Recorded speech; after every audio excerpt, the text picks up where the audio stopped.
क्रांतिकारी जय भीम साथियों। मैं छत्तीसगढ़ से गुलाब टंडन, भीम आर्मी प्रदेश उपाध्यक्ष। सम्मानित साथियों, मैं यहाँ एक बहुत ही गंभीर मुद्दा को लेकर आया हूँ। अभी छत्तीसगढ़ जो सरकार है वो मॉडल स्कूल के नाम पर 40 विद्यालयों को इंग्लिश मीडियम स्कूल बनाया जा रहा है, जिसमें कि अनुसूचित जाति, जनजाति, अन्य पिछड़ा वर्ग का जो रोटेशन प्रणाली है, आरक्षण रोटेशन जो प्रणाली है, उनको भूपेश सरकार के द्वारा लागू नहीं किया जा रहा है, जिससे कि सीधे तौर पर समाज में जो पढ़े लिखे बीएड डीएड होल्डर हैं, एमएससी बीएससी होल्डर हैं, ऐसे साथियों का जीवन आज निरर्थक साबित हो रहा है। छत्तीसगढ़ के छत्तीसगढ़िया मुख्यमंत्री से काफ़ी उम्मीदें हैं कि 40 विद्यालयों में लगभग 1500 से 1600 टीचरों की आवश्यकता है, तो निश्चित तौर पर सरकार को अनुसूचित जाति, जनजाति, अन्य पिछड़ा वर्ग और जनरल कैटेगरी, इसमें आरक्षण रोस्टर प्रणाली को लागू किया जाना चाहिए। 2011 के सर्वे के अनुसार छत्तीसगढ़ में निवासरत अनुसूचित जाति वर्ग 12.89% उनकी जनसंख्या सरकारी जनगणना में आया है। इस आधार पर उनको अर्थात छत्तीसगढ़िया सरकार, छत्तीसगढ़िया मुख्यमंत्री माननीय भूपेश बघेल जी को इस मामले पर ध्यान देने की जरूरत है। निश्चित तौर पर आरक्षण रोस्टर प्रणाली को लागू किया जाना चाहिए।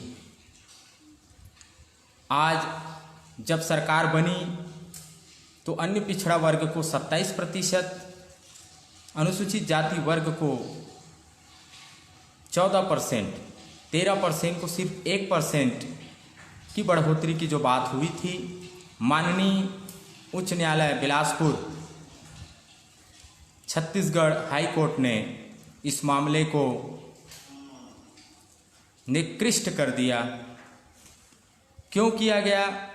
क्योंकि माननीय मुख्यमंत्री के नेतृत्व में छत्तीसगढ़ विधानसभा में विधेयक नहीं लाया गया, जिससे कि अनुसूचित जाति, जनजाति और अन्य पिछड़ा वर्ग बहुलता वाले छत्तीसगढ़ राज्य में निश्चित तौर पर जो शिक्षित युवा साथी है उनके जीवन के साथ बहुत बड़ा खिलवाड़ किया गया।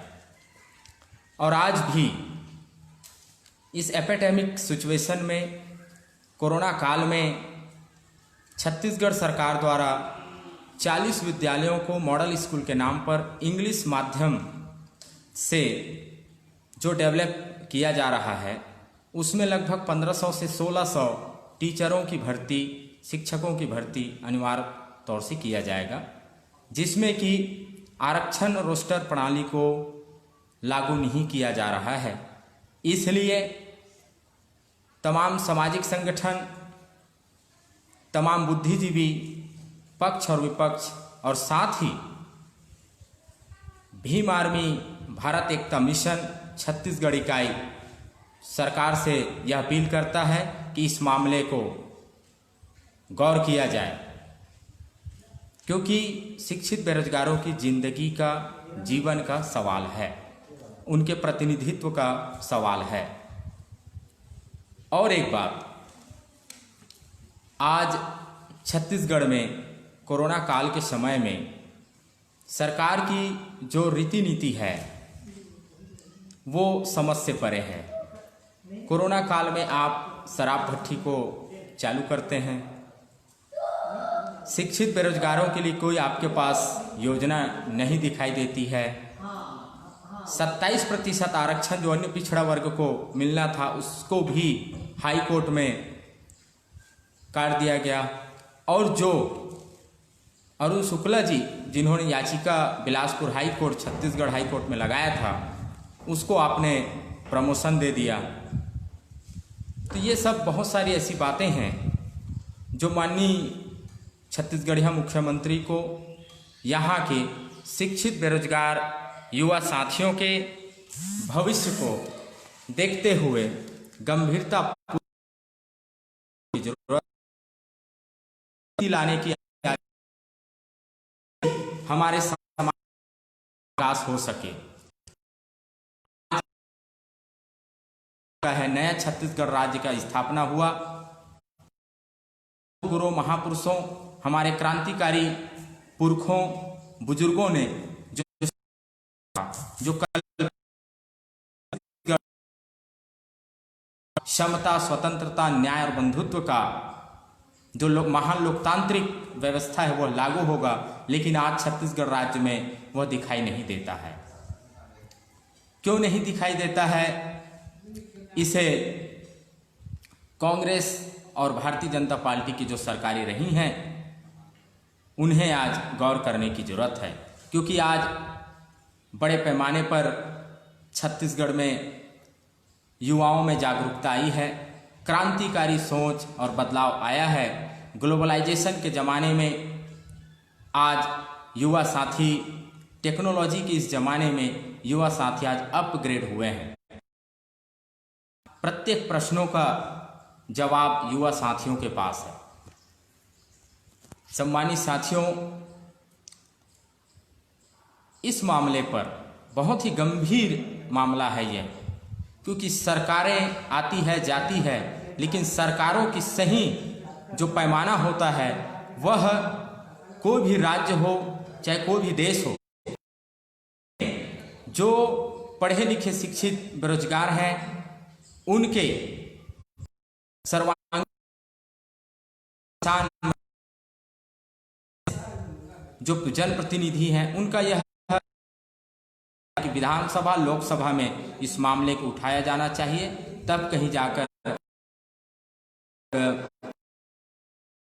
तांत्रिक व्यवस्था को परिभाषित करने वाला सच्चे तौर पर। सम्मानित साथियों, से अपील है कि छत्तीसगढ़ की अभी ये जो मामला है 40 इंग्लिश स्कूल खोलने का जो मामला है, उसमें जो टीचरों की भर्ती वाला जो मामला है, इसे आप लोग अपने अपने स्तर पर इस मामले को उठाने का काम करेंगे। आज और एक मैं अपने तरफ से एक और सलाह देना चाहूँगा छत्तीसगढ़ सरकार को कि यह जो नरवा घुरवा और अभी जो प्रत्येक गाँव में रोका छेका और इनका जो मेगा प्रोजेक्ट है माननीय भूपेश बघेल सरकार का, नरवा घुरवा गाय गोबर का, तो इस मामले पर शहरों में जो नगर निगम होता है उसमें जो परमानेंट कर्मचारी होता है, वैसे ही ग्राम पंचायत परमानेंट कर्मचारी होनी चाहिए। अभी गांवों में इन्होंने फरमान जारी किया है कि प्रत्येक वार्ड से कुछ लोगों को लिया जा रहा है, प्रत्येक वार्ड से कुछ लोगों को लिया जा रहा है।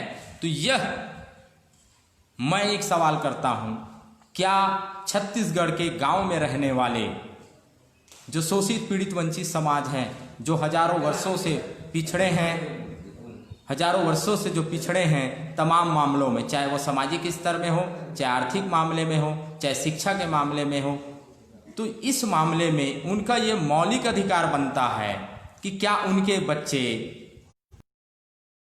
उनके पेरेंट्स देंगे गांव में। तो माननीय मुख्यमंत्री जी, आपको इस मामले पर परमानेंट सल्यूशन, जैसे कि नगर निगम में होता है, नगर निगम कर्मचारी होता है, वैसे ही गांवों में लोगों को परमानेंट सर्विस, यदि आप ये गौठान वाला जो प्रोजेक्ट है उसको यदि सही तरीके से चिर स्थायी बनाना चाहते हैं, डेवलप्ड के तौर पर अगर आप डेवलप करना चाहते हैं, तो इस मामले को गंभीरता से लेने की आज जरूरत है। क्रांतिकारी जय भीम साथ मैं अपनी बात को यहीं पर विराम करता हूँ। जय भीम।